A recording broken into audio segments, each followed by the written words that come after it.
논어에서 제8편 태백편 8장의 내용을 구글 노트북 LM AI에게 양심 분석을 시켰다. 질문. 공자께서 말씀하셨다. 만약 주공처럼 훌륭한 재능을 가지고 있다 하더라도 교만하고 인색하다면 그 나머지는 볼 가치가 없다. 위의 공자의 말씀을 양심의 원리로 분석해줘. 답변. 이 말씀하신 것은 뛰어난 재능이 있더라도 양심의 주요 원리들을 지키지 않으면 그 가치를 잃는다는 점을 강조하는 말씀입니다. 이를 양심의 원리로 분석하면 다음과 같습니다. 먼저, 양심은 인간의 근원적인 의식에 있는 모든 원리들 중에서 가장 중요한 원리로 인간이 어떤 선택을 할 때 직접적으로 영향을 주는 원리입니다. 양심은 깨어있음, 성실, 지혜, 예절, 사랑, 정의의 6가지 주요 원리로 구성됩니다. 이 원리들 중 하나라도 잘못되면 선택의 결과가 좋지 않을 가능성이 크다고 설명하고 있습니다. 1. 훌륭한 재능의 의미. 훌륭한 재능 자체는 양심의 직접적인 원리는 아니지만 이러한 재능이 빛을 발하고 선한 결과를 낳기 위해서는 양심의 원리들과 결합되어야 합니다. 특히 지혜의 원리는 자명한 것만 옳다고 인정하고 올바른 선택과 판단을 하는 것을 강조하는데 훌륭한 재능을 올바르게 활용하려면 이러한 지혜가 필수적입니다. 또한 성실은 양심의 구현에 최선을 다하고 이를 꾸준히 하는 원리로 재능을 갈고 닦고 지속적으로 발휘하는 데 중요합니다. 2. 교만에 대한 양심의 분석. 교만은 여러 양심의 원리에 부정적인 영향을 미칩니다. 예절.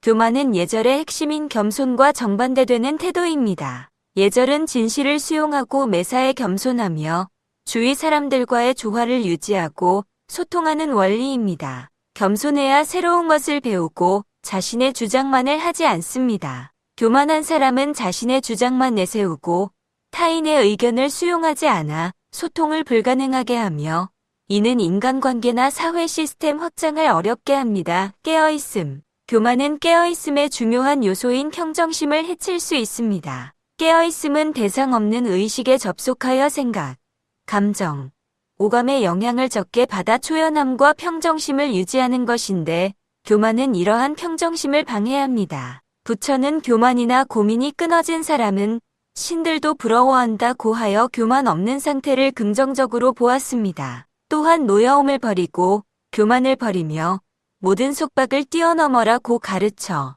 교만이 속박의 한 형태임을 보여줍니다. 지혜. 교만한 사람은 자신을 현명하다고 착각하기 쉽습니다. 소크라테스는 아무것도 알지 못하면서 스스로는 알고 있다고 생각하는 자를 어리석다고 보았고 공자도 아는 것을 안다고 하고 모르는 것을 모르다고 하는 것. 이것이 안다는 것이다 라고 하여 진정한 알매 태도를 강조했습니다. 교만은 올바른 판단을 방해하여 지혜로운 선택을 어렵게 합니다. 3. 인색에 대한 양심의 분석. 인색은 사랑과 정의의 원리에 어긋납니다. 사랑. 인색함은 사랑의 핵심인 공감과 배려, 그리고 내가 대접받고 싶은 대로 남에게 해주라는 황금률과 대치됩니다. 타인에게 베풀지 않는 인색한 태도는 공감 능력 부족으로 이어져 사회 현상에 대한 이해력을 떨어뜨립니다. 부처는 인색한 자는 신의 세계에 가지 못한다고 하며 현명한 이는 베푸는 것을 기뻐한다고 가르쳤습니다. 정의. 인색함은 정의의 원리, 즉 내가 당하기 싫은 것을 남에게 가하지 말라는 것과 식욕, 성욕, 수면욕, 재물욕, 명예욕에 벗어나 절제하는 것에 반합니다. 인색함은 재물욕의 과도한 표출로 볼 수 있습니다. 정의는 준 것과 받은 것이 같은가를 통해 서로 돕는 윈윈 관계를 강조하는데 인색함은 이러한 균형을 깨뜨립니다. 정의가 부족하면 욕망이 욕심이 되고 욕심이 집착이 되어 절제하지 못해서 주위 사람들과 싸움이 많아질 것이고 결국 혼자가 될 것이다. 인색함은 바로 이러한 욕심과 집착의 결과로 나타날 수 있습니다. 4. 그 나머지는 볼 가치가 없다의 의미.